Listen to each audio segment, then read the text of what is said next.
Sorry, ready? Okay, well, let's bring the meeting to order. Start with the pledge of allegiance. I pledge allegiance to the flag of the United States of America and to the republic for which it stands, one nation, under God, indivisible, with liberty and justice for all. Roll call. Councilmember Blue, Present. Fallon, Present.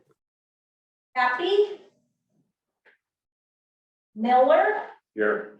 Wood, Mayor Cramley. Sure. Mayor, so happy to see you. Oh, well, thank you. Well, welcome back. It's happy to be off the ground. Been a tough month and a half. Okay, additions or amendments to the agenda. I'm gonna move 7B up to right after consent agenda. So the adoption of the consent agenda. Approval of the November 14, 2022 city council minutes and ratification of bills in the amount of $531,541.93. Oh, 93 cents. Did I say it? I didn't say 93, You said 92. 93 cents. Thank you. Make a motion to approve the adoption of the consent agenda. I second. Okay, it's been moved and seconded to adopt the consent agenda. All in favor, say aye. Oh, I'm sorry. Yeah, I've been away. Yeah. Roll call. Councilmember Blue, Aye. Fallon, Aye. Miller, Aye. Wood, Aye. Mayor Cramley. Aye. Okay, so we're gonna go into 7B, which is the rate increase discussions for solid waste collection. Good evening, Mr. Mayor, members of council. Thanks for your time tonight. I am Jim Winterbottom with Red River Garbage. Before you tonight with a proposed rate increase, as I do on an annual basis, based on consumer price index, July over July timeframe. This year, the CPI came in at 8.67%. We always ask for 85% of that, knowing that we can be a little bit more efficient rather than asking for 100% of the ratepayers to come up with the difference in the CPI. Washington County landfill has already been granted a 7.37% increase at the gate rate and the HHW fee starting January 1st, 2023. A couple of the expenses that we're hit hard with this year in our industry of transportation. Wages are up 17%. Diesel exhaust fluid is up 45%. Oil, motor oil specifically, is up 48%. Fuel is up 54%. The one bright spot was tires only went up 8% this year. So that company with the landfill increase is why I'm here tonight. And a couple other things we're fighting right now in the way of recycling. Our co-mingle that we pick up curbside, 10 paper plastic, take it back to the transfer station, reload it into a transport trailer or tractor. In September of 2021, we were getting $8 a ton. Didn't cover the handling, transloading, or transportation, but at least it was a positive number. Today, that same material has a cost of $98 a ton. Double what the landfill is charging for solid waste right now. We're hopeful. This is only a couple month process. We're still hanging on, and we are recycling the material because we know the importance of that. And the other example is cardboard. A year ago, September, we got $135 a ton. And then we had to pay transportation as well as handling it and transloading it and containers to haul material in. Today, that number is 0. So every 14-ton load of cardboard I take to the Vancouver, Portland area, I get 0 revenue, and I'm paying $400 in transportation to get it to market. So things are a little bit tight, but we're still, looking just for the 85% of the CPI. And a couple examples on a residential customer here in Cascade Locks. On a monthly basis, they're currently paying $19.58. The increase will be $1.44 a month or 33 cents per pickup. A business that would have a dumpster, gas station, drive-in, year and a half container. If it were picked up once a week, it would be going from $118.95 per month to $127.72 per month, or an increase of $2.02 per pickup. So if there are any questions, I would be glad to do my best to field them. Mr. Mayor, Yes, these rate, or I know the rate increases have to happen because of the inflation and everything else that's gone on. The prices that you're having to absorb, you know, kind of doesn't incentivize you to take recycling. Yeah, that's horrible.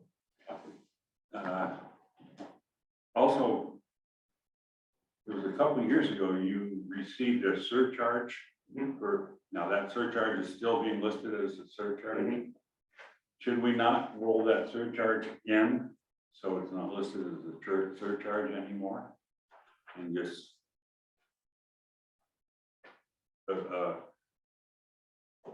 agree to this increase, but also agree that that surcharge is rolled in, so it's not listed as a surcharge anymore.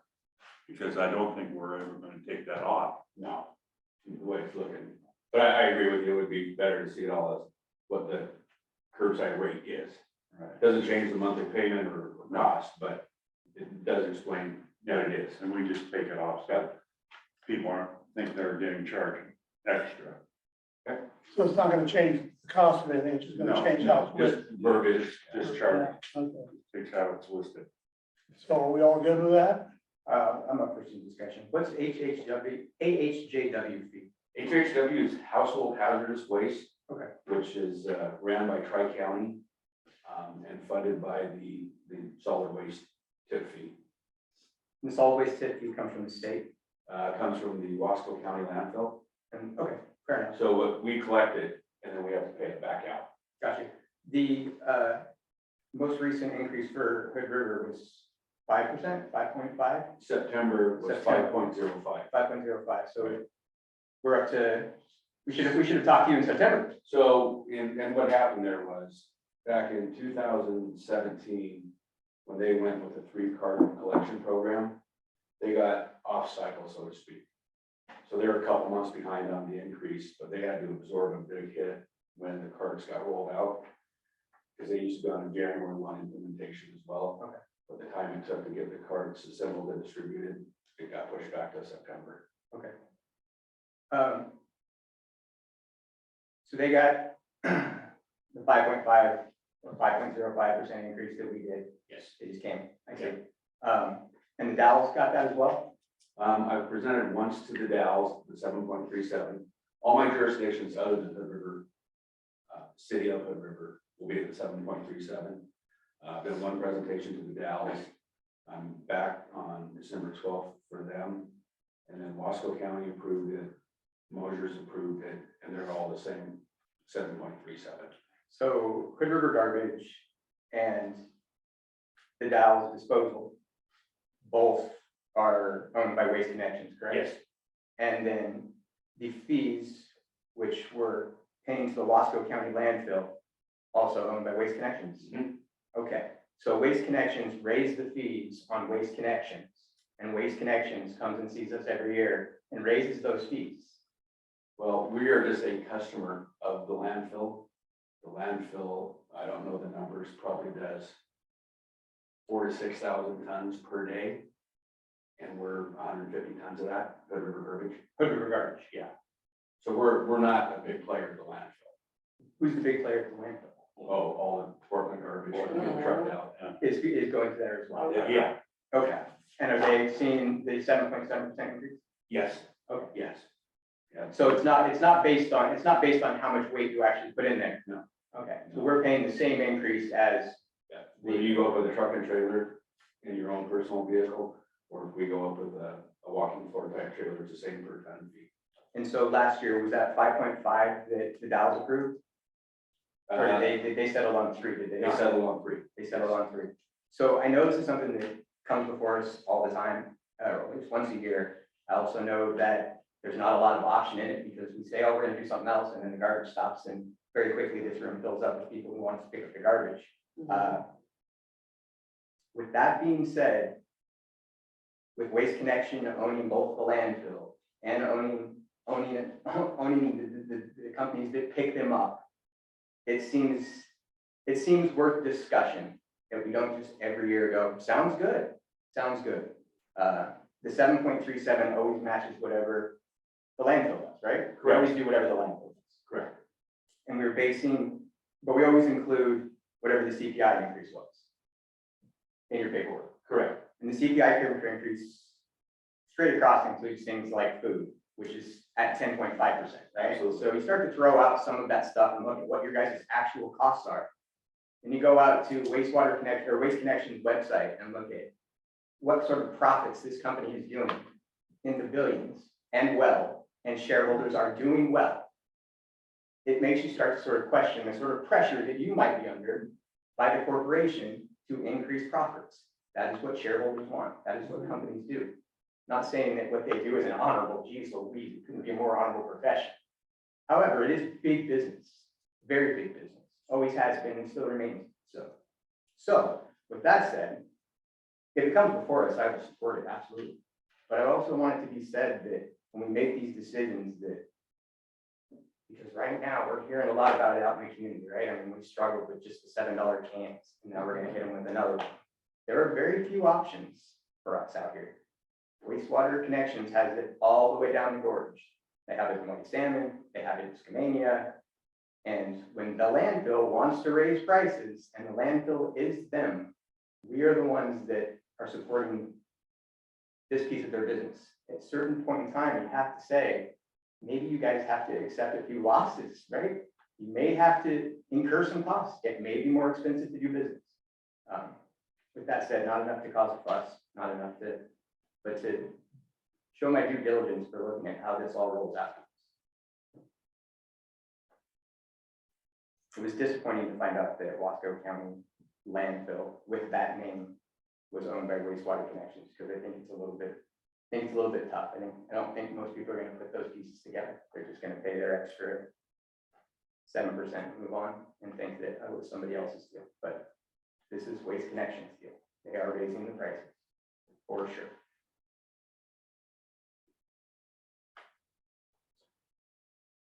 Brenda, were you okay with the verbiage change? I'm okay with the verbiage change. I just want to mention too, I know this is a totally different deal, that I do have several people in the community reaching out about the roll carts, and I had suggested maybe we do some type of survey so we can see who really wants it, who don't, so we can make some type of decision over here. And after last Wednesday with the rainstorm and stuff, I don't want that to get pushed down the wayside either. But it is a separate thing. I think it got killed. Didn't that die on the floor? No. Like it didn't get correct. No second happened. Correct. I think that decision got made, which is unfortunate because. Yeah, because I thought we were gonna see, because we didn't have enough to really make it a decision. I thought that's what I remember. At some point in time, you will need to buy vehicles that only take those types of cars. Is that correct? It just doesn't make sense to put your people through it and technology. At some point in time, we get to where all carts are that way. I would imagine it's just some areas are a lot further away than others. Okay. We were just using a fractional cost of a truck. We did the $7, across the board per customer, per ratepayer. If you were to start a new program with new equipment, a new automated truck is north of $500,000 now. In order for a small community of 400 customers to ever consider that.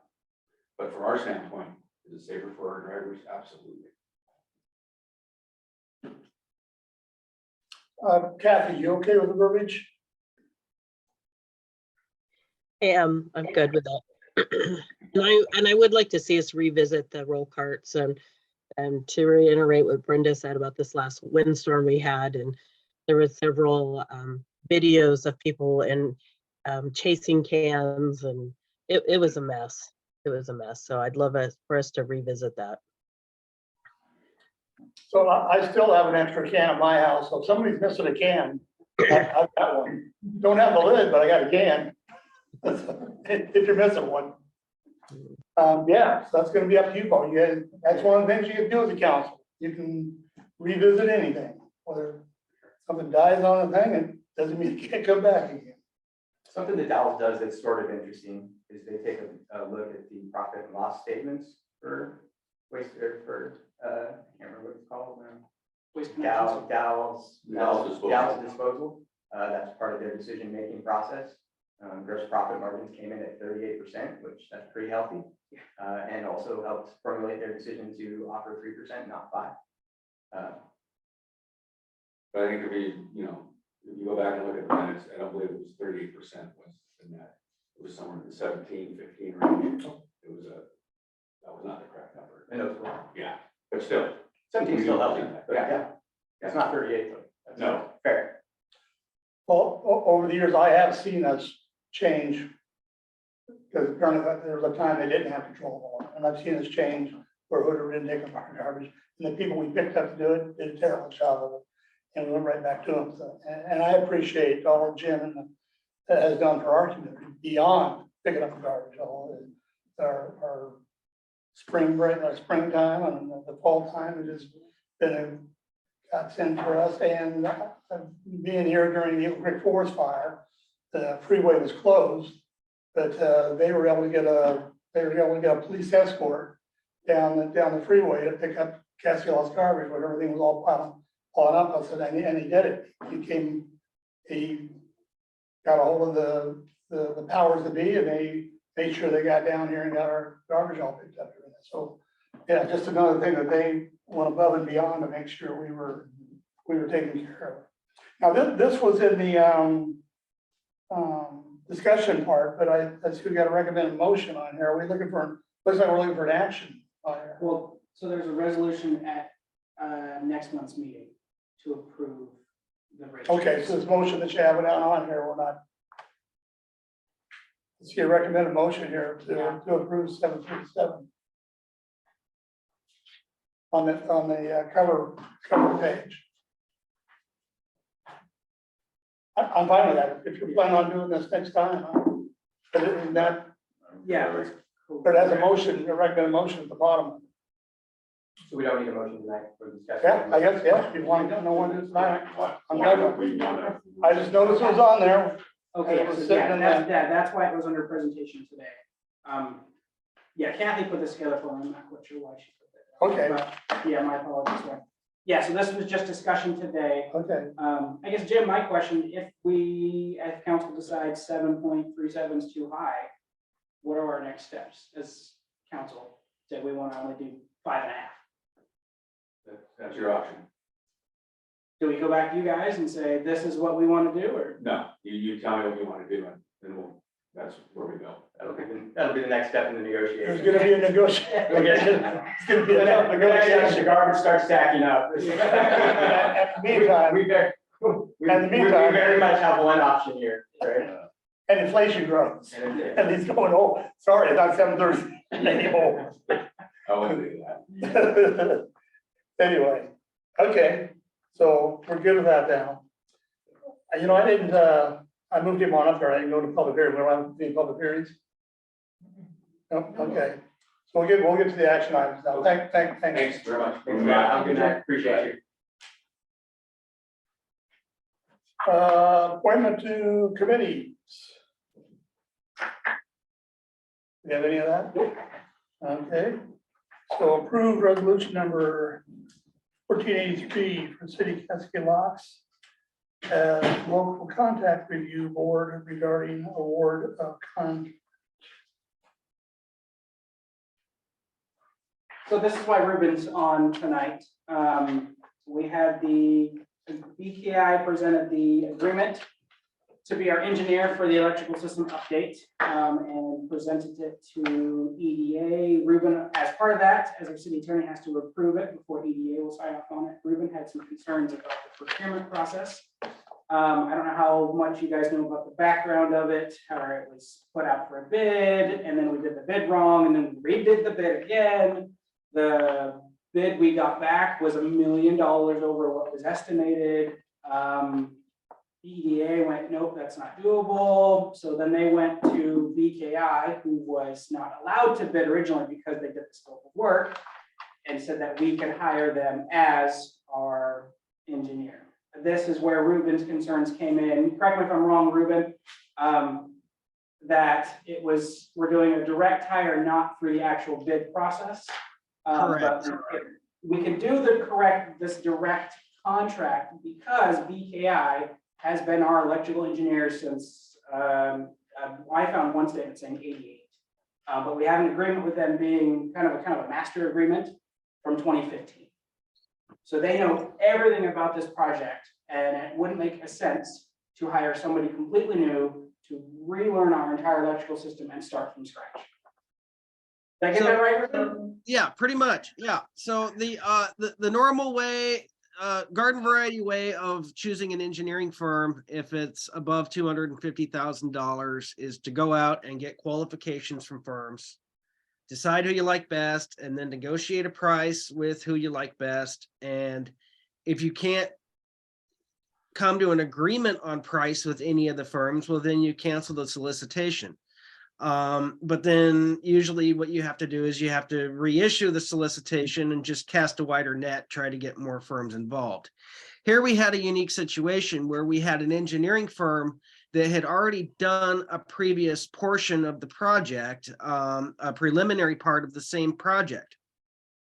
When that occurs, you can directly go to that engineering firm and just hire them, but you have to make certain findings in writing. The rule says that you have to come together as the city council and as the local contract review board and make findings that this is not stifling competition, that it's in the best interest of the city, and so on and so forth, and that the work that you're ordering up was previously described, planned, or otherwise studied.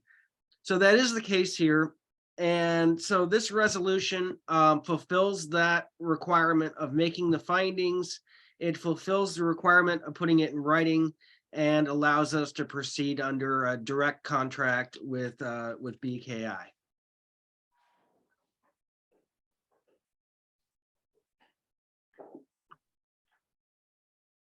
So the contract in question is $330,000 for them to be our architecture and engineer and oversee the electrical system update. That's buying the BPA station, finding the new transformer that's 32, 34 megawatts, updating the lines out to the port.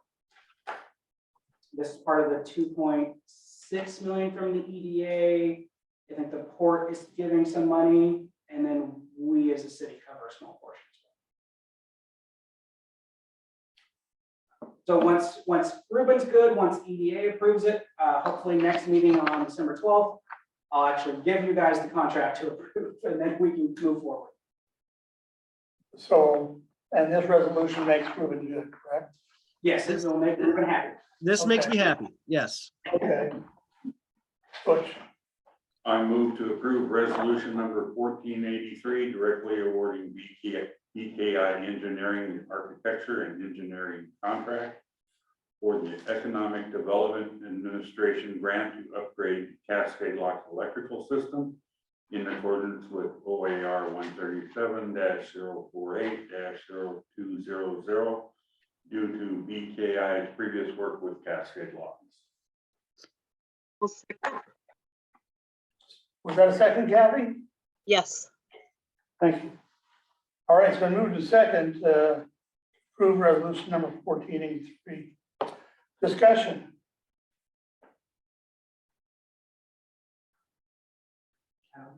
No discussion? Anything you want to say, Kathy? Nope, I'm good. Okay, roll call. Councilmember Blue, Aye. Fallon, Aye. Miller, Aye. Wood, Aye. Mayor Crandall. Aye. All right, let's move to the next one. here. Cancel. 5C, approval of funds to HR library. Yalitza came in last time asking for the funds. You guys want an update on what was spent in the support community programs budget line. For this fiscal year, we have spent $3,719.44 out of the 10,000 budgeted. And in the packet has what it was spent on. The grand majority of it was for this OWL system.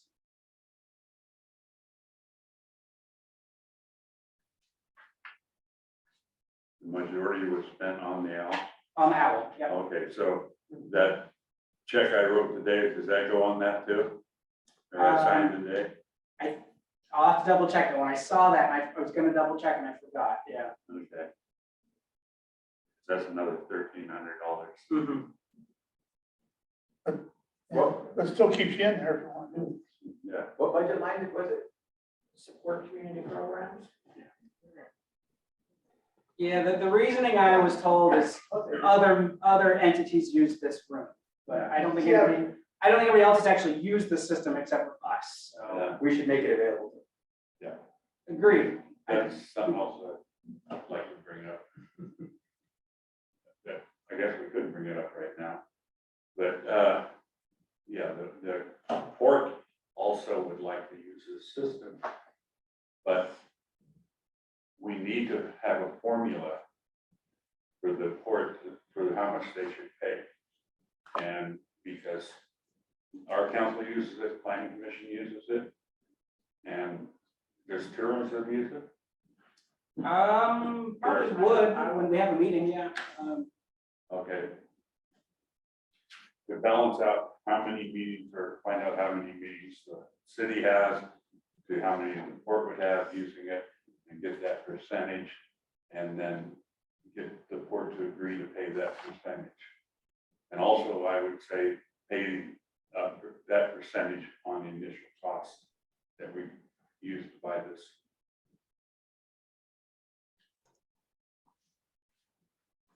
And if they agree to that, then open this up to the port to be able to use the owl system.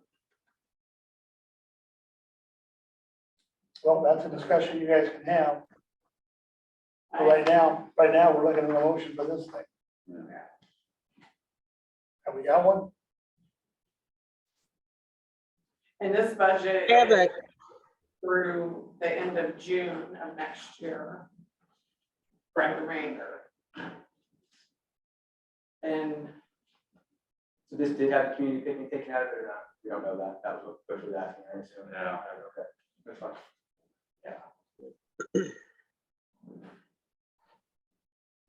So they Jordan, don't- I have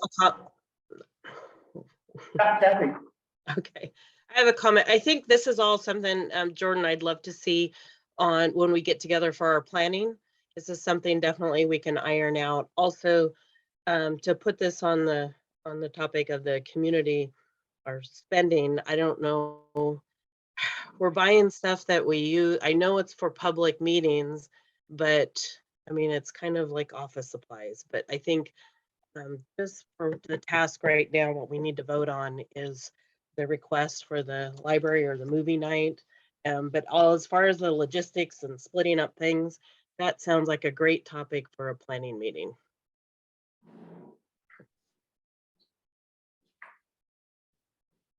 okay. So, yeah, we're not gonna, I don't think we're gonna work on that here tonight. Yeah. So have we got a motion on what we do have here?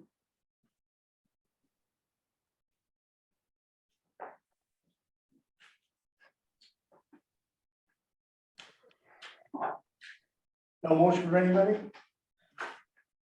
I'll make a motion. Take on the motion, okay, I'll make a motion. thank you. Thank you. To accept the library family movie night, they're asking for 316 for movie night, 150 for the cookie decorating, total of $466.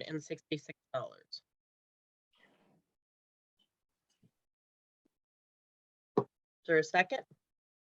I will second that. All right, the move in second. To approve the spending of $400 out of the sport community and budget, number 01-408-62022, to support the Little County Library Program. Discussion, Mr. Mayor. yes, I'm gonna vote for it, but I would like to see in the future that some of these organizations will look for outside sources before they come to the city. Because, you know, the Gorgeous Beer and Thunder Island, and other organizations might be able to afford this and then write it off on their taxes. And it would help us save money for other causes, especially summer programs for the kids. It just seems like we're getting a few more of these and everybody thinks we're the piggy bank. I will go ahead and approve this one. I think it's a great topic for our planning meeting to further discuss it. And then also I do know that Gorges and Thunder Island, the two that were named specific, are already putting in money and they're having programs. So I don't believe we're looked at like a piggy bank, but we're an option right now. But definitely it's something that we can bring up in our planning retreat. I would say the $10,000 for community things is not very much money, frankly. From I agree. the citizens help put all the money into this thing. And it seems to me anything the city could do, the council could do to support any kind of a city program. Now, I will agree that we should go out and approach all the other businesses and talk to them. But we should be part of that whole thing though, too. They should be approaching us and they should be approaching us. And I have no problem with us asking the question, did you go approach those people or other businesses? I'm fine with that. But I think it behooves the city council to give back whatever they can to support their community and community events. But that's my take on it. In fact, I don't think 10,000 is enough, frankly. But that's just my thought of it. So, any other discussion? Your Honor, I have a little bit of discussion, on this. I will vote for it, but, only because I am to the community and committed to the community and the kids and all that, and I don't think there's enough in our community for our children. But I do wish that when we are planning these things, that we kind of space it all out, because we have like this whole week that's just weekend full of things to do from morning to night, and then you got several months in the winter that maybe there's not going to be anything happening for the kids. So I would hope that maybe our community people would kind of spread things out and make it not all happen on the same weekend. That's the only reason why I would vote no on it, is that it's all the same weekend. Oh, with that though, too, I being on the council here and seeing where this council wanted to go on community type thing. Frankly, we're fairly new at this. Your group is taking on some of these kind of things, and yeah, you may not get it right now. You guys are actually going out and trying to knock out a bunch of these things. But that's going to come in the discussion that Kathy's talking about. That's the type of thing you're going to want to bring up in discussion. But I think this council is, as far as I'm concerned, on the right track for those type of things. But I would agree with you that the more you spread it out through the year, the better. Yeah, no doubt. Most definitely. Okay. Roll call. Councilmember Blue, Aye. Fallon, Aye. Miller, Aye. Wood, Aye. Mayor Cramper. Aye. I would like to see this in the future, not just write checks, right?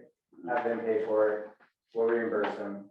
Have it be an amount not to exceed $466, but now no matter what, we're giving $466, right? So in general, I'd like to see them make that purchase, bring us back the receipts, us make a recommendation not to exceed, or make a motion for it not to exceed a certain amount, then, spend that amount, and not on the full 466, and just support the event, et cetera. But I think this is a good use of money. They're coming to us because they don't have any money. They have. So how do you get them to I spend? think they have. I just think that they're asking us to support this particular event, which we still would be doing so. I think, I could be wrong. Yeah. You could be right, they could not have any. The downside of that is they'll find ways to Yeah. spend spend it that up. money to get every cent, Fair enough. just to play devil's advocate. Jordan, can you make a note that so we include it in our planning? That'd be great. Okay. Yeah, approve the purchase of a new narcotics safe for the fire department. Chief Logan approached me last week. The med safe from the firehouse, key was lost. There was only one key. They had to get a locksmith and punch the lock. Now they need a new safe. John did some researching on kind of traditional safe versus the new fancy digital ones where it logs in each paramedic, volunteer, whoever it is, would have their own login. It would track who's in there, what they take out. It would be one for the firehouse, one for each of the medic units. You see it broken down here, the cost. 2 meta vaults for the medic units, $19.95. The station vault, $3,000, plus the softwares and the battery, total of $7,629.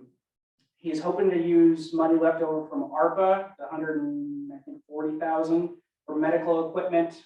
That's kind of what that is being spent on is kind of changing depending on what they're finding they need with the new unit, and then as well as prices keep changing, supply chain issues. So he hasn't quite pinned it all down. He would like to use the medic capital outlay fund if needed, which is budgeted $5,000. I think they used 800 maybe. I have to double check. So I want to bring it to your attention per our financial policy. Anything over $2,500 needs to be approved by council. And this goes back to my question, I guess, for my day-to-day is budgeted versus it's in the budget, can I spend it versus what do you guys want to see approved? As kind of I learn how I move forward with you guys. Because I don't want to bring every little purchase to you guys because everything's over $2,500 at this point. So What does our procurement rules say about number of bids we need to see for a dollar amount? The only thing I have now is this is the solution where we deny it, right? They don't have multiple solutions to look at here and go, oh, okay, I see why this is $7,000, but it has this, this, and this versus the $2,000 option, which only has this. And I see why you're asking for this one, and now I can make sort of this educated decision. Right now, I'm just like, it's either this or there's nothing else. yeah. So that's a little bit hard. I'm not sure what our rules specifically are for certain dollar amounts requiring a bid, but I'm not sure if people know that either yet, but Not off the top of my head. I know I've read it. I just I'm always sticker shocked. hasn't stuck in my head yet. I'm always sticker shocked anytime we do something for the fire department. Place I love to spend money, but it's sure it's been. I had a comment on the lockbox. Anytime you lock up medication, especially narcotics, I really like the idea of that this new system will track who opens it last and every time it opens, it's so important. Narcotics are really, really hard to keep count of them. And anything that we can do to ensure the safety, and I'm all for that.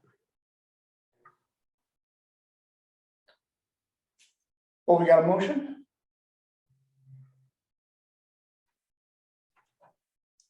I mean, Jordan, you said that he has a $5,000 budget. Is that what it? The medical capital outlay, yes. Okay. I know he spent a small portion of it, not much, so, but I don't remember off the top of my head.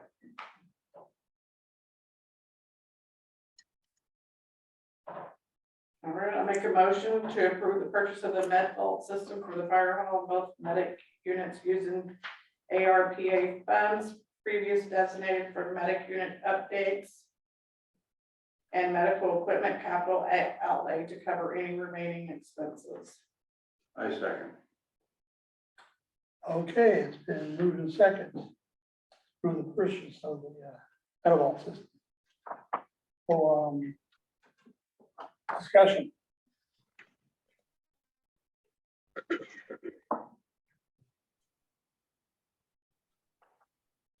Did you want to say anything, Kathy? No, I'm good. Thank you. Okay, roll call. Councilmember Blue, Aye. Ballard, Aye. Miller, Aye. Wood, Aye. Mayor Kramer. Aye. All right, thank you. Jeremiah, I'll double check that process. I want to say it's 10,000. Sounds right. Yeah, but I'll double check it, yeah. So or I guess section B of this one, the hiring of a paramedic firefighter. I can't remember this, you or Pete now who asked for the job description. I asked for, last time you mentioned that you were looking for the support of the commission, which I think anytime you're hiring, we're gonna support that, right? Yeah. I just wanted a job description, so I feel a little bit better about, oh, look what you found, the person who fulfills this role, I support you. So, yeah, that was all, just a job description, just so that when I did give that support here in front of everybody. And I had some meat and potatoes to look at. yeah, I guess more of the operational, how I operate with council is Gordon had, we would like to hire someone like your support, usually got a yes. I mean, is that something you guys would like to see continued moving forward? How do you want that relationship to continue? Because ultimately, as Well, you got a new council, council coming in. Yeah, so right. I was wrong when that's coming. There you go. yeah. In general, I think it is nice that you bring it before the council and present it to them and give us an opportunity to find out that someone new is starting for the city and you fulfill the role and the effort went in to find that person, if there's a good fit. But I think, me personally, I look to you to make those sorts of decisions, and my general assumption is that you've done the right things, went through the right steps to find the right person for the job. And I certainly, unless they come in here and are interviewing for the position, don't feel like I'd be in a good spot to say, I don't know, I don't think I support that. Oh, yeah, I never hire somebody not till. Obviously, So, yeah. we're a new, obviously, it's a new position, right, that you were asking, I'd like to create. this position for the Yes, city. yeah, that's a whole different Then conversation. a whole different, but a position that already exists, it just needs to be filled. I certainly want to say congratulations to you for fulfilling them and having somebody new join the city, but I don't know that I want to be in a position where I'm lending myself to denying you hiring somebody. These are coming with a recommendation, John. What's that? See, these people are coming with a recommendation from John. Sure. And John is such a rock star with the city that I support. I trust his judgment 100%. Yeah. So again, you'll have new counsel, but I would say no, I think that hiring and firing will ultimately be something that we support you in. And I'd say ask that question again here in a month. And since this is a consensus vote, But this consensus here, what, well, let's go ahead and hire. yeah, Are you Yeah, well done. good with it? and I'm in favor. You good with it, Brendan? Kathy? You good with the hire? Yep, good. He's good. I trust John's judgment. Okay, All right, perfect. all right, so appearance of interested citizens. You're here, if you appeared, you're interested. You're gonna be up here in a minute. Not even long for you up here. We do have Zoom participants as well. Oh, is there somebody else there that wanted to, I just want to make sure we didn't miss them. I don't see any hands up, so. let's see your hands up there? Okay, then we'll move on. Reports and presentations from the city committees. Nope. Nothing in there. City administrator report. Yeah. Put it, there it is, okay. All right, Dry Creek Road Booster Pump Project, I feel like this is gonna haunt me. As I don't know if you've read it, the hot house, which apparently was ordered 6 months ago and was told to be shipped on the 11th. And it was never actually manufactured, so Sheldon canceled the order, found a different one. ETA is 4 weeks, and that was about a week ago, so 3 weeks from now. Once that's in, they'll install it, and then they'll have an electrician wire that in, and then they'll do the test. So first week of January, hopefully. How much was the hot out? That's a good question. I don't remember. Yeah. The council vote on the homeless capital project. I know Brenda, you emailed me and we looked into it. Per the charter, it takes 4 affirmative votes. There were only 3, so it actually did not pass. Right? And a copy of the page from the charter is in the packet. I would just say it takes 4 affirmative votes unless you don't have a full council. That's not that they're not there, they aren't even on council. If we've had 3, I've been with that. I've been here when there's only 2 or 3 of us council, you had to bring somebody on. So the majority, so two wins it. Well, it's If you don't have enough council members. 4 with a full council. You're saying if we only had 4 council people altogether and a bunch of empty seats. Yeah. So if you have empty councils, it isn't 4 anymore. No. If you have empty councils, it's not that they're absent. If they're absent, then yeah, you got the before. But if they're not absent, if you have empty seats, then it's the majority of the seats left. And that could be 2. It says the passage of a motion passes only if it receives 4 or more votes, regardless of the number of council members present. Present means they're just not there, but you've got the council members. When you don't have the council members, I bet you got Ruben up there if you want to ask Ruben, because I've been there. I've been here with 3 council members, everybody else gone. And we started putting in council members to fill it. Once we got to a big enough number, then it became 4.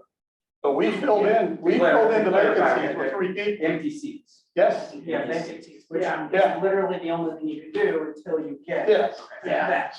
So there is a way that it isn't 4, and that's if you have vacant seats. That's correct. That's my understanding is that the remaining council members, no matter how few, do have the authority to appoint to those vacant seats and then get up to the number to take action. Yeah, all right. So then the question. Ruben, is it as long as we have a quorum? No. Is that right? Well, you would need to have a quorum of those remaining.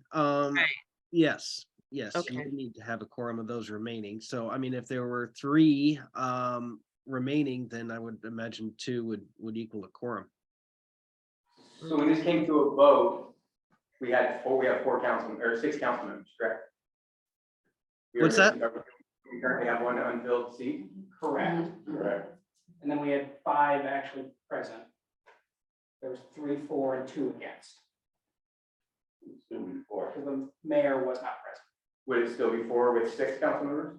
You can't have it. So it probably had to be Yes. 4, yeah, 4 would do it. I'm just be aware that in this one though, yeah, you're good, because 1 wasn't president, that's still a council member. Yeah. If you want to note that Kathy Worsley City Recorder's on her comment, 4 votes required, not a majority. That's why it's important to fill vacancies. So, That makes sense to me. all right, another plug of the League of Oregon Cities Elected Essentials workshops here at the Pavilion, December 14th. The elected essentials is all day, and then the workshop for the new mayors is from 6 to 8. You have to contact LOC directly to register. Last meeting, I brought up the idea of a council retreat. It seems to have been received pretty warmly. Probably a better question for when the new council is up and running, of kind of how to run that, to bring in a facilitator versus doing it in-house. I mean, I can run it, we can do it, you guys can do it as council. And really, I guess, how deep you guys want to do this. I mean, right now, we have a list of goals, or we can go all the way to the other end where we can put an 80-page strategic plan together, where we do community surveys, town halls. It really depends on how far you guys want to do. So just want to get your feedback, I guess, but probably a better question for the next council. I think it's a better question for the next council. I do think that with a new city administrator and an entirely new council and just some of the changes we've seen here in Cascade Locks, the strategic plan may be exactly what everybody needs to get pointed in the right direction and figure out exactly where we want to head as a city. I think it's a great idea. Says the guy who doesn't have to be there. So we need I definitely think you all should do that. It sounds great. We need a planning meeting to decide how we want to plan. Council vacancies, as you're aware, we'll have, I know it hasn't been official yet, but we'll have 2 vacancies in January. Just a reminder how you guys want to handle it. Again, probably I'll bring it up first meeting in January to post it, how you guys want to move forward with that. The engine brakes on Forest Lane, trying to figure out the best way to deter that. Working with staff. I've reached out to ODOT, haven't heard anything, so I am working on it. Yeah. And then the fire hall and range, according to Chief Logan, the Volunteer Association has the funds and they are in charge of it. They are supposed to get the electrician. It's their project. It's completely in their hands. Good. So yeah, perfect. I did put a copy of an email from regarding the Cascade Renewable Transmission System project. There is a project to run a line, I believe, from the Dalles all the way to Portland. You guys should have all gotten an email in the group thing. Just want to make sure you saw it. If you wanted to bring this person in to discuss anything, it's supposed to run just through the river. I don't think. There's a lot of questions on that one. And this I don't is get just emails. development stage, talking stage. They haven't gotten any permits. They have. Oh, no, yeah, no, it's years away. So. Yeah, but yeah, there's a lot of questions on that one. What is it? They want to run a power line buried in the river. Yeah, here's the email she sent. EPA does? No, I don't remember what, no, it's a, some kind of transmission company. I don't remember what the yeah, name is. it's Power Break or something like that. And also Sun 2.0. Are the 2 main companies. But I can see a lot of tribal. Yeah. Yeah, yeah. I can see that too. And also Huh, interesting. the river has salmon. Salmon migratory system is based on the Earth's magnetic field. Electrical wires generate their own magnetic field. So how would that affect salmon? And they would have to do a whole study on that. Oh, yeah, this project's years away, Yeah. years. Anyways, I just want to make sure you guys saw that. right now. It was really my main point. Hey, that's where the world's heading. One. There's going to be all kinds of things like this going on in the world. Exactly. Yeah. Lastly, I have some upcoming meetings. I have actually added one. I have a trio of meetings in Hood River tomorrow, meeting with the county administrator, Hood River Parks and Rec, as well as the city administrator over there, kind of build those relationships, see how we can work together. Parks and Rec, I know the discussions come up about more things for the youth. The backstory I have been told is we were part of the Parks and Rec. They wanted to do a special district to build a new pool back in 1990, and the residents of Cascade Locks said, "I'm not paying for your pool," and backed out. I'm going to chat with them, kind of see what the process is if we want to go back into it. Don't know if council or the city wants to, but I'm going to at least look at it. Meet with the county administrator, and then the city administrator. We've talked about doing code enforcement. I want to see if I can find a way to partner with them for a part-time code enforcement person. It's kind of my main goal with that one. Going with Chief Logan, meet with the other fire chiefs for Hood River County. The administrator or city manager for Troutdale reached out to me the other day, and wants to meet, so I'm meeting with him on the 12th. I'm not sure where that meeting will go, but I'll gladly do it. Be attending Region 8 Small Cities meeting on December 15th in Waupun. Hopefully the weather cooperates. And then lastly, the League of Oregon Cities City Day in the Capitol. Again, trying to get those contacts, state. There's been a new state rep and a new state senator, right? With every district. Yeah, so meet them. So that's what I got planned. Not the senator, new rep. New rep, okay. So that's my next couple weeks.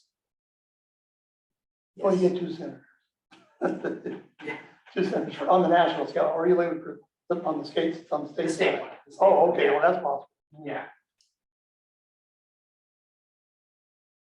All That's my right, report. Any questions? questions? Thank you. Yep. Okay, Mayor and City Council comments. Or Brenda, you can start. Dry Creek, of course. Poor people. And Forest Lane. Speeding, all of it. I don't know what we're gonna do. I keep bringing it up. I'm gonna keep bringing it up. We gotta do something to get the speed down. The engine brakes, all of it. I have some pictures I'll reproduce and bring to council as for those who weren't around, when a car actually drove through 4 yards and into a house. This was not that many years ago. And it did happen on Forest Lane, and it was due to speed and other things, but speed was a big factor. And thanks staff for all they do, and I think that's it for me. Thank you. Butch, Well, since the last meeting, I had attended one ODOT meeting on Zoom and looking at funding ideas so we can do something with Forest Lane. And they had 4 programs with a Great Street program, Oregon Community Paths, safe routes to school, and a pedestrian bike strategic. So there are funding opportunities out there for us. It's just picking one and needling everybody in Salem to try to get us the money, you know, and getting it written up or get grants.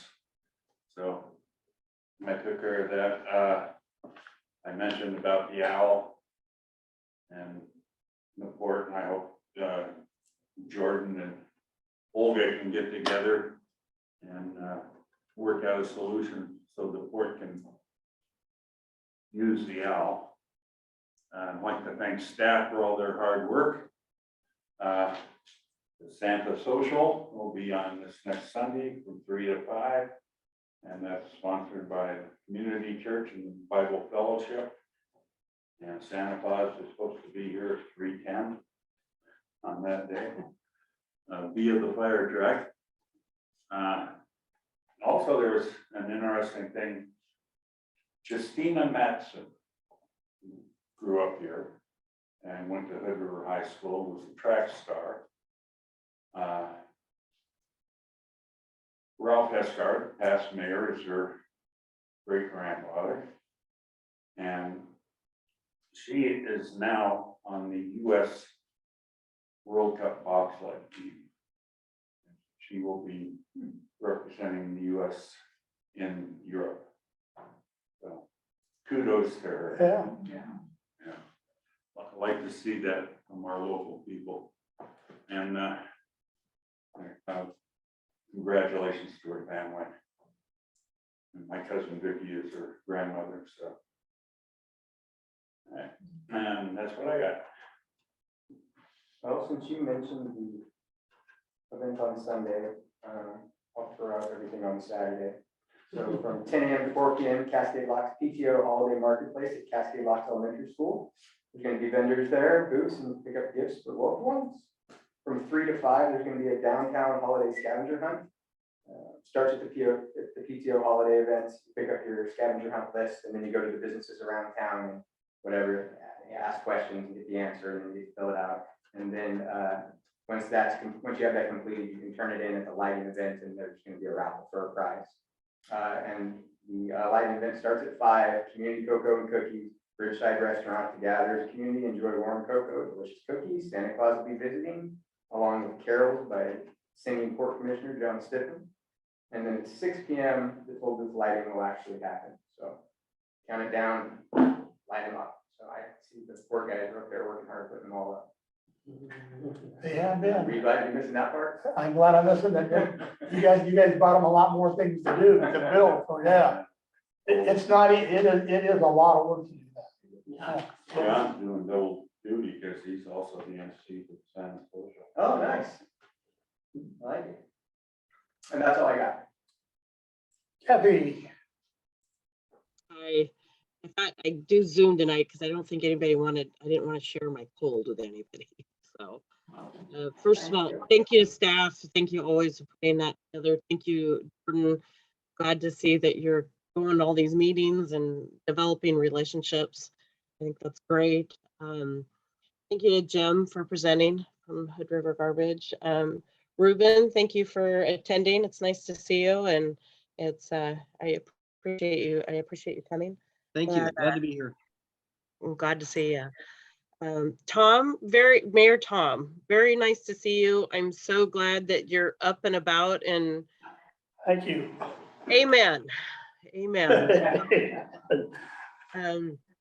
And then I want to thank everyone who attended the Zoom and who's ever, I can't see who's sitting in the audience, but thank you for coming as well. And that's it. Got one of your council members out here in that audience. Elect. Council elect, yes. Yeah. Okay, well, yeah, it's just, I'm about done with this whole thing right now. I got one more to love. I'm gonna say a few things on my way out. Once you're out there, it's harder for people to, yeah, they don't want to hear from me anymore. Right now they're stuck together. But I wanted to thank one of the staff and the council for the flowers. So I've had a back operation. I was laying on my back for 6 weeks, couldn't even move. But I'm just starting to get myself on my feet, move around a little bit right now. But I appreciate all the prayers from everybody, and yeah, again, the flowers from the staff and council. But they say you don't come back, so I'm not going to come back at 100% of what I was before. That's the way life is. So as you get older, things just keep happening to you, and one just happened to me, and it wasn't much fun. But yeah, thanks for all the thoughts on that. Congratulations to everyone who was elected. I think we've got a good mayor coming in. I think we've got a good council coming in. Having worked with them this year, and I appreciate you bringing me in to be part of it. But it was, I think the people we have the best interests of the Cascade Heart, and that is what it's all about, is trying to have the best interests of the citizens. And I think we got that. So yeah, congratulations on that. And for my end of it, I know you have to fill a space, and I appreciate everything that Brenda has brought to the council. I know she ran, and I know that, and Brenda also, just so you're aware of that too. Prior to running up here and already being on the council, and then running for the council, she used to come to our meetings all the time. She was the only citizen that would come to her. She was pretty consistent about coming to our meetings, so she cares about this town. And another thing that I like about Brenda, and I liked about that council, that Tamara was the same way, is once they're on something, they keep following through on it until it gets done. And Brenda's really good does a really good job at it. But I believe that Brenda has all the best interests in the community too. What else did there was a couple other things that are going on. But when I got on the council, we had the industrial park out here, and you really couldn't use it. We kept trying to get businesses out there, but as it turns out, no business could come because we couldn't give them enough water to put out, we had to be able to provide 3,000 gallons a minute. But we've been trying to sell that, and we all tell everybody we had everything, but those councils, this is about a 10-year spot in here, took on a water project, completed that water project, took on a sewer project because we were being fined for how our sewer system was working. It wasn't put together well, either time it was put together. Hopefully, this time that we got it. So the infrastructure in the last 10 years has really been moving along. And even on the power side, we had on the power side, which is one of our businesses, we had a substation that could only generate about 5 megawatts, 6 megawatts of power. What it would, on a high end, maybe 8, maximize that out of it.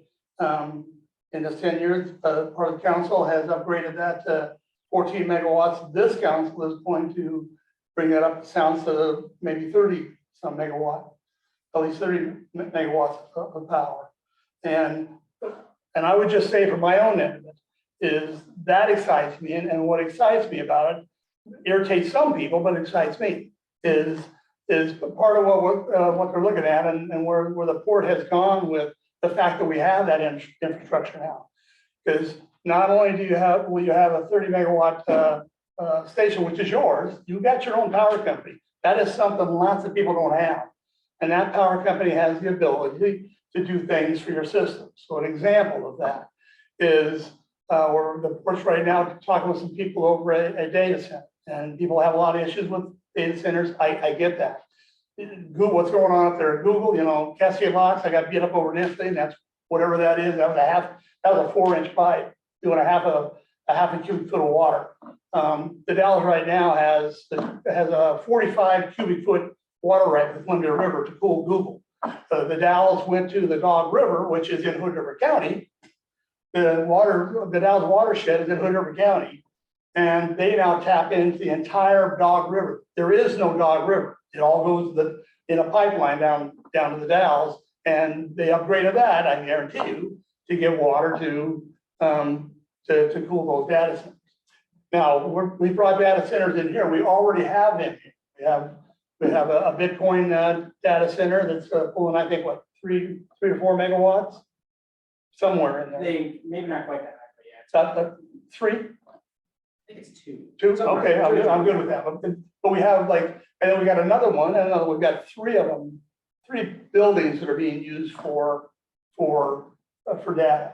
We've got a company coming on in that wants to do it, and as I understand it, I think we need to, there's still information to gather, but it looks like they use an enclosed system, so they cool. The ones that we have right now, they cool with air. They don't use water at all. They just got big fans, and they're sucking it all out of there through the air. And as a council, I would suggest just going out and see those guys.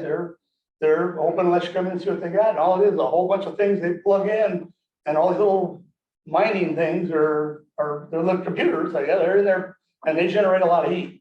But in the one building, it's big fans going through. The other buildings are all fans, so they're all air cooled. Not using any water at all. This one apparently going to use water, but it's going to be an enclosed system, as I understand it. So they're going to use very little water. They'll be reusing the water they have.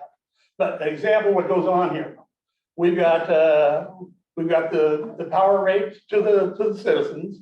We've got a commercial power rate, and we got an industrial power rate. So people like that are going to get their money at each. Citizens pay the most, commercials in the middle there, then the least is the industrial, because they're asking for a lot of power.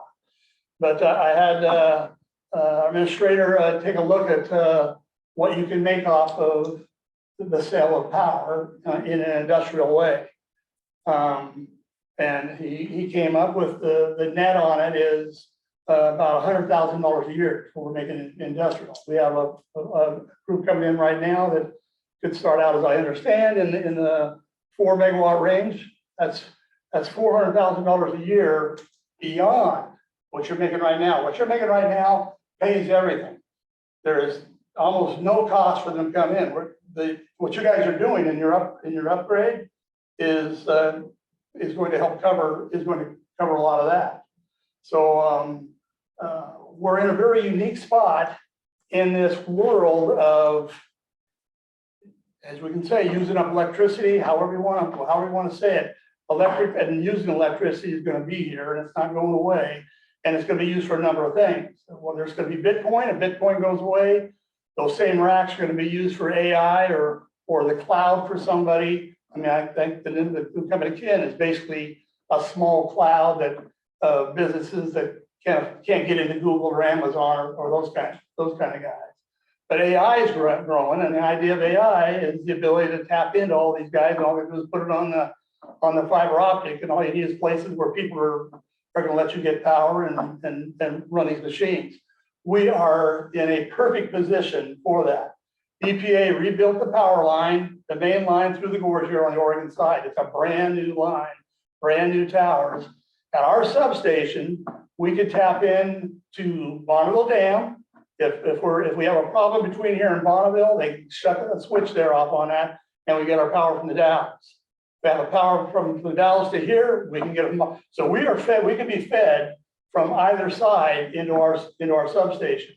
Our substation is right next to the power line, and any of the data centers are going to be right next, really very close to that substation. I talked to Clickitat PUD a couple of years ago, and they were all big into data centers, and then they put a moratorium on them. The reason they did that is they only had so many substations, and these data centers were sucking up all the power out of their substations. And when you go to a data center, it's not up and down power. They want 4 megawatts, and it's coming 4 megawatts are coming the whole time. So you got to have much larger lines. So to get from a BPA line to a substation to where their data center was, all that was very expensive equipment and line work and all that infrastructure put in there. We're so darn short that we don't have those kind of costs. So it's a business we can get into with almost no cost into it, and it generates $100,000 a year per megawatt. So you get up to 10 megawatts, and apparently some of these places are looking ahead in that kind of a direction. That's $1 million a year you're bringing into your funds. I believe that the growth of this, to a certain extent, and I believe council has to keep an eye on it, but geez, if you pick up 10 megawatts, which leaves you still a lot of room in your substation, the town itself only pulls about 2 megawatts. The town and the industries pull 5 to 6 to 7 maximum. So you're only being, even if you were pulling 10 at that, you're looking at 17 megawatts on a 30 megawatt trend. That's nothing. That transformer is just idling along. So you still got room for even some more if you want. But I would behoove the council to take a good look at what these data centers are, and certainly learn, what their needs are and whether that need is acceptable to the community. But the neat thing about Cascade locks and these data centers, the money's not going to Wasco County PUD. That's just a group of investors, that's or Carson PUD, Community County PUD. That's a group of investors. Cascade Locks owns their own power company. All of that goes to the benefit of the citizens of Cascade Locks. And my personal opinion on this is this council has been is geared to have this potential heading their way, that they're going to have monies. We've been paying off bills forever. The council we have, and I believe, in my opinion, an example of what you could do for your citizens. Now, I'm not going to be in control of any of that, but what you could do for your citizens is we did a water project, we did a sewer project. And right now we're charging them, because we have a loan, we're charging $22 a month per household on that. We're charging for the sewer 15 to something right now, but there's also in the $45 one, there's also a loan in there. So I believe you have the potential to speed those loans up if you want to, and the citizens don't have to pay it that long, or create programs for the citizens who have a hard time paying. But I look at these data centers. As long as you're getting the right kind of a center that isn't eating up your water supply, that this has the potential to do great things for. The other part of, as I understand, as they come on in, just like any business comes on in, what Cascade Locks did some years ago is we became part of an enterprise zone. Hood River didn't become part of an enterprise zone because they thought their land was too valuable. Because in an enterprise zone, whoever comes in there, you give them a tax break. They get a 10 to 15 year hiatus on having to pay any property taxes. You're not getting the money into your town because you created jobs and you created this business coming to your town. But after 15 years, they got to start paying the property tax. Now, what some companies do, and as I understand it, possibly these are willing to, some companies will say, hey, instead of, we will set up a fund, we'll negotiate with whoever we have to, city, county, whomever. And we'll negotiate something where in lieu of saying, we're not interested in having this big tax break because of all the other things we get from you which is cheap power. You guys are a cheap, I don't let anybody tell you you're expensive power down here in relation to everybody else. We are not expensive in comparison to everybody else. But they said in lieu of that, you can give a percentage of that tax money back as a benefit to a community. So you can negotiate with these people who are coming in and saying, this is something we'd like to see, and this is what we're going to do with it, whether it's community development things, or whether it's helping emergency services, or whatever it may be, helping your students in school. So it's not only the $100,000 a year per megawatt. So I just remember that. Anytime if it's 2 megawatts, that's 200,000 a year, 3 to 300. So per megawatt, it's $100,000 a year extra coming into your coffers with these folks. But you could also turn possibly on the tax reimbursement on it, whether if they don't take the whole thing and give some back, that could be 100,000, couple hundred, whatever that may be. But there's going to be money there, potential money there for you too, from these kind of companies. So on my way out, I'm just saying, what I wish, I wish I was in there right now, because there's been a lot of work from a lot of good citizens. I was fortunate to be part of some really good councils that moved everything ahead. That like I believe this council that were still really focused on doing what they could for the citizens of the community. And by doing that, they worked on infrastructure. They paid off a number of bills. Every time we paid off a bill from something, we took that money and rolled that into another bill. We never just said, okay, we're going to stop. We're just going to put that money on general fund. They kept that money coming. They put it right into another bill, and we paid off a number of them. But you still got two big ones. Water bills is a big one. Your sewer bill is a big one. And in my opinion, with what potentially could be coming your way here, no guarantees anything, and there's no guarantee it stays forever. But the deal is if it comes, it's normally going to build a building. It's going to be a building. The kind of buildings that they use for these kind of are just buildings, and then they go in and put the racks up and you plug in all these things. I would also suggest that because there's the potential of it, go take a look at it as a council. Well, we went to Hillsborough. I've been in 2 or 3 different data centers and checking them out, because they invited us in. They get you a place and invite you in. So I would say, being on the council, do all you can to go places, do things, meet with people, learn whatever it is you've got to learn to advance some of these things that may be heading, that are potentially heading your way. But a lot of people I've over the years have said, get rid of our power company, but I'm going right now. Your power company is in a position right now where they can do a lot of things for your citizens. Now, along with that, I've had arguments from people that said any income the power company makes can only be spent on the power company. And the rules are, because Ashland has a power company that uses their money for a variety of things. McMinnville has one of these, and you can talk to those people about what goes on there. But as I read the rules, a power company, whatever excess profits they have can be used to take down tax burdens for citizens. And a cost of a water loan or a sewer loan would be a tax burden for citizens, or there'd be a number of things that the extra money that could be taken into. But having said that, we have not had a full crew here, and it's been very difficult for us to get a crew, and we pay union scale. We're paying the scale. We've had a hard time getting a crew in here. I would suggest going to BKI, bringing them down here and having a talk with them about your system here. Because you've got hundreds of poles, and normally when you got full crews, you're out there working on you're replacing poles, you're replacing transformers, replacing equipment.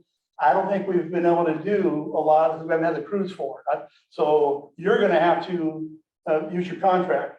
Yates is our contractor. I believe we have to use some contractors. So you may just say, hey, we're going to take that money and show up our power company for a while until until it's in good shape and move on. So an example with a pole, and you guys can all do that on your own. A pole was put in at a certain time, and the date's on it there somewhere, or your groundsman has got the date of when those poles were put in there. Another thing that happens with a pole is it has to be checked by state law. You have to check those poles for rot. So every so many years, they come in here and somebody drills into down low on the pole and pull out a plug and see if there's any rot there.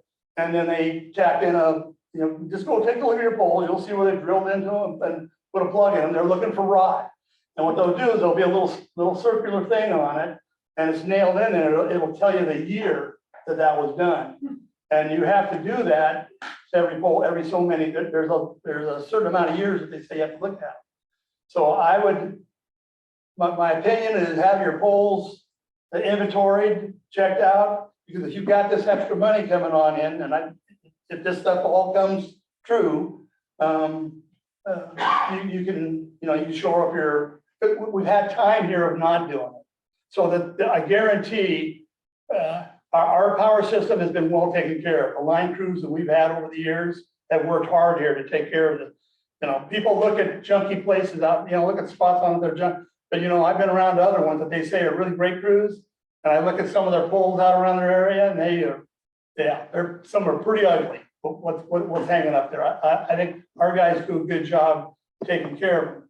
But still, because they haven't been able to do it, because we haven't had the crew members, I think that it would behoove you guys to bring BKA in and talk to you at least about it, about what you may need to do. Because I think that you're going to have some extra money on the power side if things work out for you. So anyway, I'm going to say a few more things in the next. I got one more meeting, so I'll say a few more things for that meeting. But Madam Mayor, I think you're going to have a pretty exciting time here. Cascade Locks is on the web, and I like the direction you guys are all looking to take Cascade Locks to involve citizens, to do things for the kids, do things for the community. As somebody who grew up here, I appreciate every bit of that. But I think that there's a potential here. You're going to have an opportunity to have the kind of funds to, if you're careful, the kind of funds that can help you do things we could have never done in the last 10, 20 years. Anyway, again, thank you for letting me be part of it. But yeah, I think you folks are going in my opinion, and your administrator here, Brandon. I think it's going to be some pretty exciting times for you. I'm ready for them. For Cascade Locks. Anyway, thank you. I'm good. Any other matters?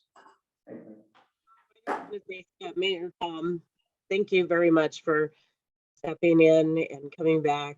And I know when we lost Mayor Walker, it was tough, and so I just really, really appreciate you coming back. And You're welcome. I'm sorry, I was down for a loss. I missed out on a bunch of things there for a couple of months there on down and out, but yeah, I got one more meeting that we'll do here. I got Well, you gotta like. I got another conversation. You gotta be here till the new one's actually get sworn in. Like a meeting and a quarter. Okay. All right. Well, other matters? Do we have an executive session? Okay.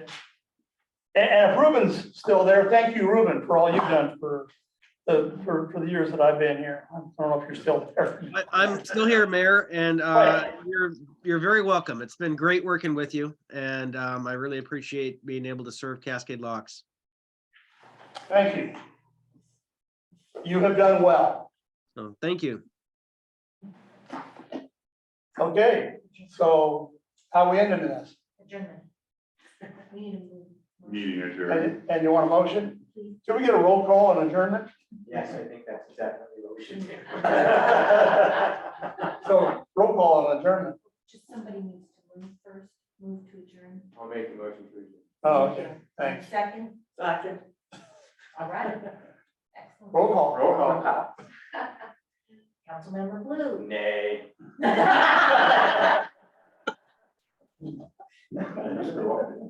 All the That's rest, officially going down. the rest of us have to vote. Oh, that's right. That's right. Give you one more. One more, we're in trouble. Nobody else be funny, please. Fallon, Yes. Miller, Aye. Wood, Aye. Mayor Cramley. Hi. One of us could have thrown that in. Okay, awesome.